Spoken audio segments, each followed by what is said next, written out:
Shalom, calma que o vídeo vai começar. Shalom. Bom, o que é verdade? O que é verdade? De repente pode ser que você utilize um texto de João, se não me falha a memória, capítulo 17, verso de número 17, aonde é dito pelo personagem assim: santifica-os na verdade, a tua palavra é verdade. Bom, pode ser que você diga também que verdade só nele. Bom, verdade só nele, aí eu sou obrigado a discordar de você. Eu sou obrigado a dizer que isso é uma mera ilusão, mas você tem direito de acreditar nisso. Porém, para mim, que ao mesmo tempo que tento ser imparcial, também me vejo no direito de expor a minha opinião, eu acredito que esse texto mencionado no livro da Brit Hadashah, no Novo Testamento, seja extraído do livro de Salmos, no capítulo 119, versos de número 142, que está assim, eu vou ler para você. Tzidkatecha, tzedek leolam, utoratecha emet. Depois eu vou postar aqui, vou tirar uma foto aqui, vou printar e vou colocar aí. Tá escrito assim, Tzidkatecha, tzedek. A tua justiça é justiça eterna, olam. Significa que existe uma eternidade. Utoratecha e a tua lei, emet, é verdade. Bom, se for comparar ambas, a narração da Brit Hadashah em João com a narrativa também de Salmos, é mais fácil acreditar em Salmos, porque segundo as narrativas, tanto dos livros dos profetas, como no livro de Bamidbar, Números, fala que Deus não é homem para que minta, nem filho do homem para que se arrependa. Se ele falou, ele vai cumprir, alguma coisa do gênero assim. Não estou lembrado exatamente, não decorei o versículo, mas você entende o que eu estou falando. Ali está falando que Deus ele não se contraria. Existe uma eternidade nas suas palavras. Então é mais fácil que haja uma veracidade maior nessa palavra aqui. Tzedekatecha, tzedek leolam. A tua justiça é justiça eterna. O Toratecha emet, e a tua lei é verdade. Bom, eu prefiro acreditar nesse texto aqui, embora para mim seja apenas uma narrativa. Não existe a verdade absoluta. Ou se existe, nós não temos acesso. Isso você pode observar nessa imagem anterior a esse vídeo.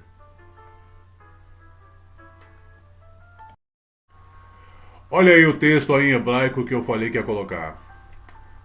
Tzidkatecha tzedek leolam, utoratecha emet.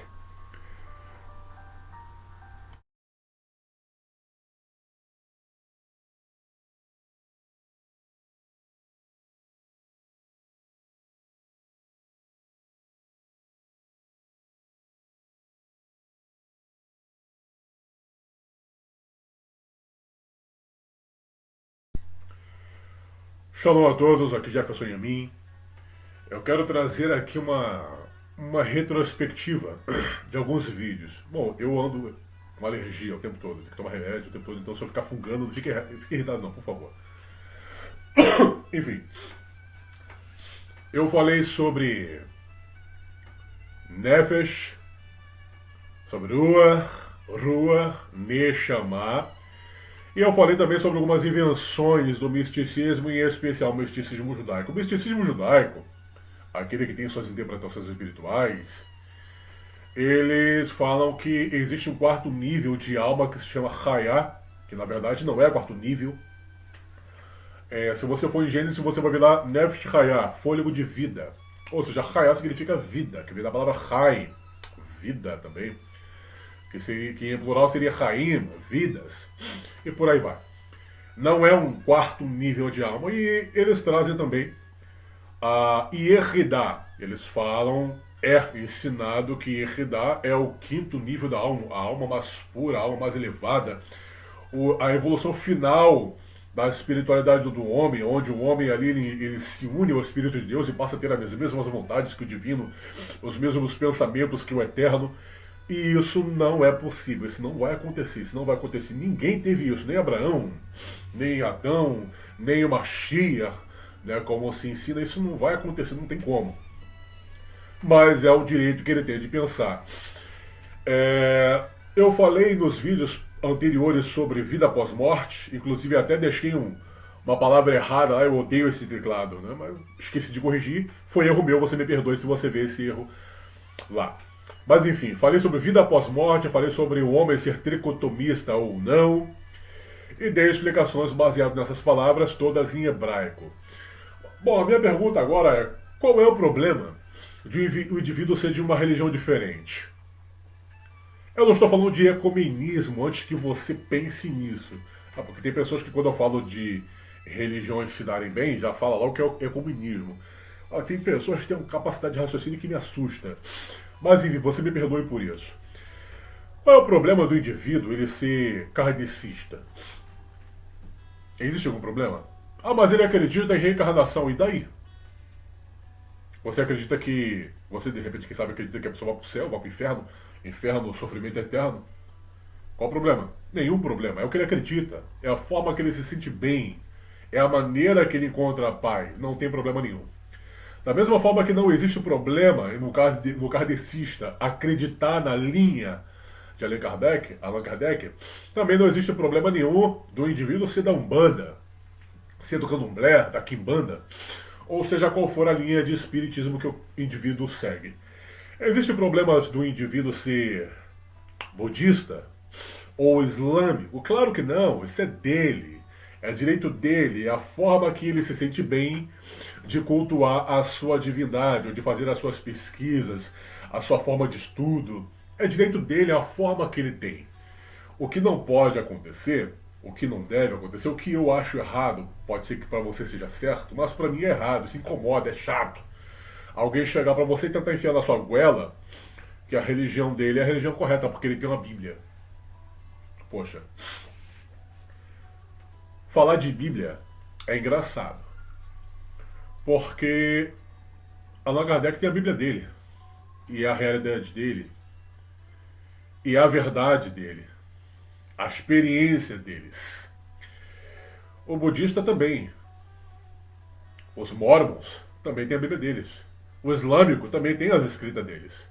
E por que só uma pode ser verdade? Será que só a sua é a verdade?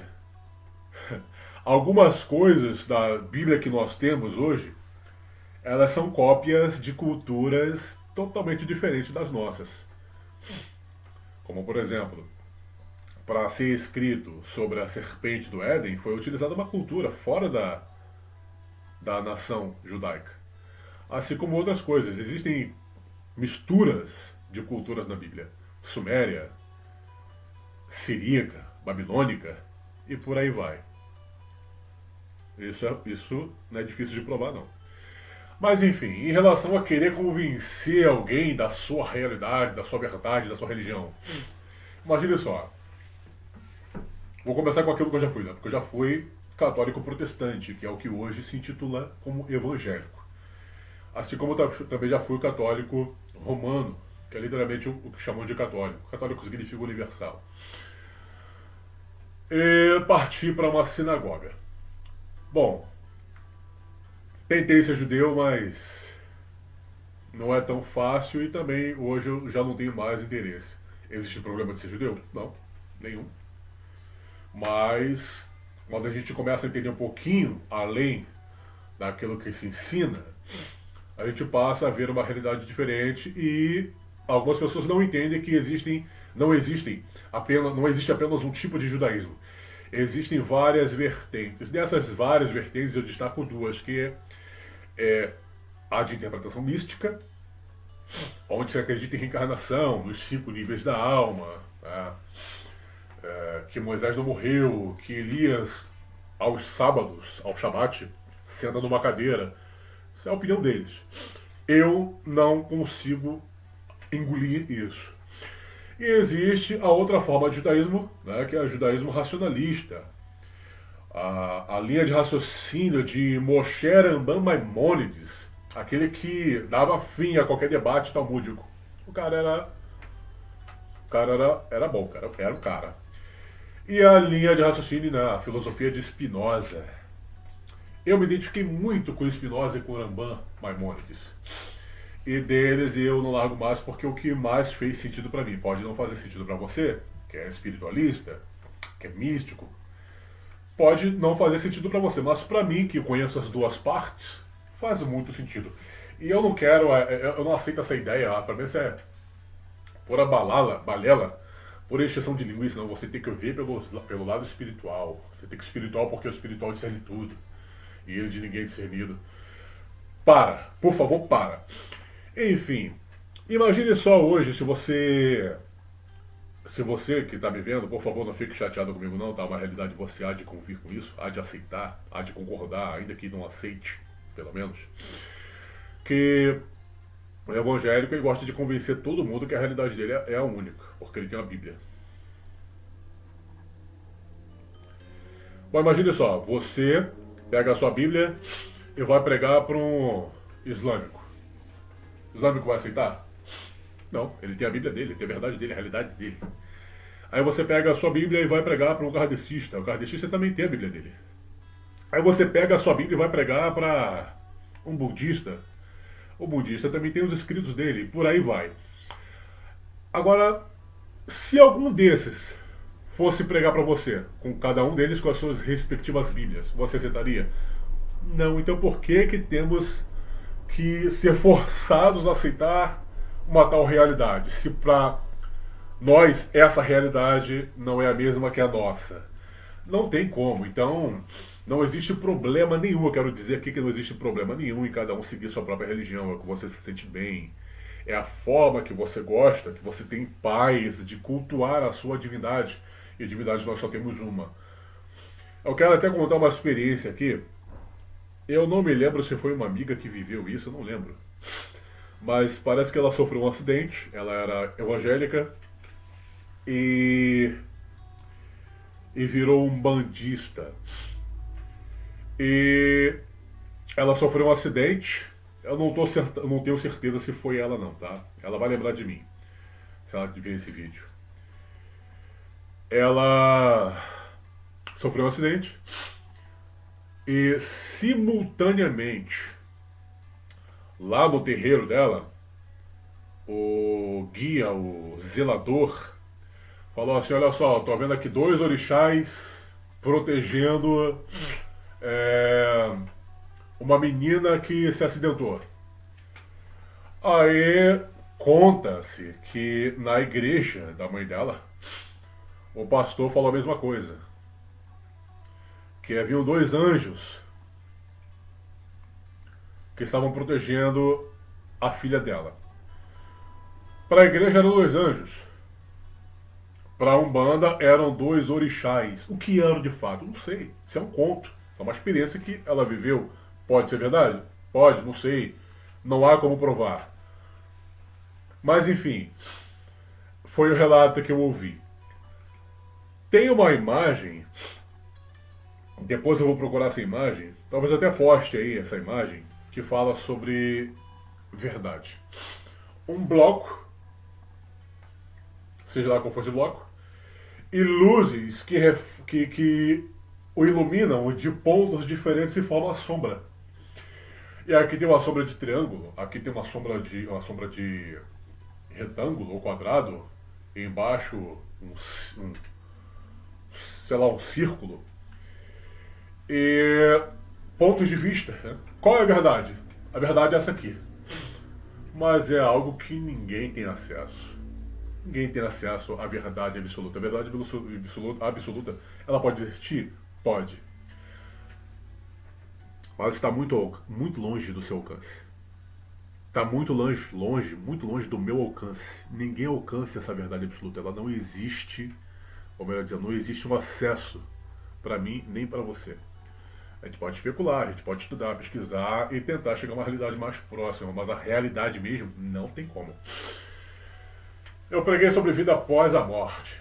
Trouxe uma mensagem em vídeo sobre vida após morte. Vida após morte. Existe. Sim. De acordo com os textos bíblicos. Sim e não. Sim e não. Dá para provar? Relatos de fulano que morreu e viu no teto algo escrito. Eu já vi filme assim. Relato de alguém que veio falar com fulano. Pode ter sido coisa da cabeça? Pode ter vindo? Pode. Pode ter sido coisa da cabeça? Pode. Quem é que vai provar que é o que não é? Não tem como. Não tem como. Enfim, a realidade plena ela não existe. E se todo mundo tiver errado? Eu tenho um amigo chamado Carlos Ferreira, amigão do exército, parceirão. Ele chegou lá no concílio da igreja dele e falou assim para todo mundo, teve coragem, né? Admiro essa coragem. Ele falou para todos os pastores assim, se todo mundo tiver errado, e se não for da maneira que a gente prega, isso um pastor falando. E se não fosse, e se não for da maneira que a gente acredita, se a nossa Bíblia estiver errada, imagine o problema que ele arrumou, hein? Enfim, se teu irmão tem uma religião diferente da sua, respeita ele. Não tenta convencer que a sua realidade é a única realidade, não, que não é e é fácil provar. Tá? É muito fácil provar. Respeite a religião do seu irmão, respeite o espaço dele, a privacidade dele, a forma dele de pensar. A gente vive melhor assim. Eu também já fui assim, já critiquei muito a religião dos outros. Critiquei muito. Hoje, para mim não faz a menor diferença, não faço mais parte de religião nenhuma. Eu sigo o racionalismo. Eu não posso desprezar 100% o que é espiritual. Mas eu posso dizer para você que não há como provar nada do que é espiritual. Não há como, não tem uma forma de explicar tudo perfeitamente. Não tem como. A gente pode apenas especular. Agora, em questão da Bíblia, aí sim. A gente pode trazer os textos mais próximos do original. Aí já não é mais especulação. O que é uma pedra? Eu vou falar que a pedra é a madeira? Não, a pedra é pedra. Aquela madeira ali, ela é feita de pedra. Não, aquela madeira ali, ela vem de uma árvore. Não foi feita de pedra. Pode ter nascido numa rocha, num solo rochoso, pedregoso, mas ela não é uma pedra, é uma madeira. Isso é ser racionalista, isso é ser racional. Isso é utilizar a coisa da maneira que a coisa é, sem invenção, sem encheção de linguiça, me perdoa a expressão. Bom, espero que você me entenda, não fica com raiva de mim não, porque eu não estou sendo totalmente imparcial. Eu não sou de religião nenhuma, já segui 3 religiões e hoje eu não sou de nenhuma, mas sou estudante do judaísmo racionalista, da linha de Rambam Maimônides, e seguindo a filosofia de Spinoza. Tá ok? Fica aí com a sua shalom, você e os seus.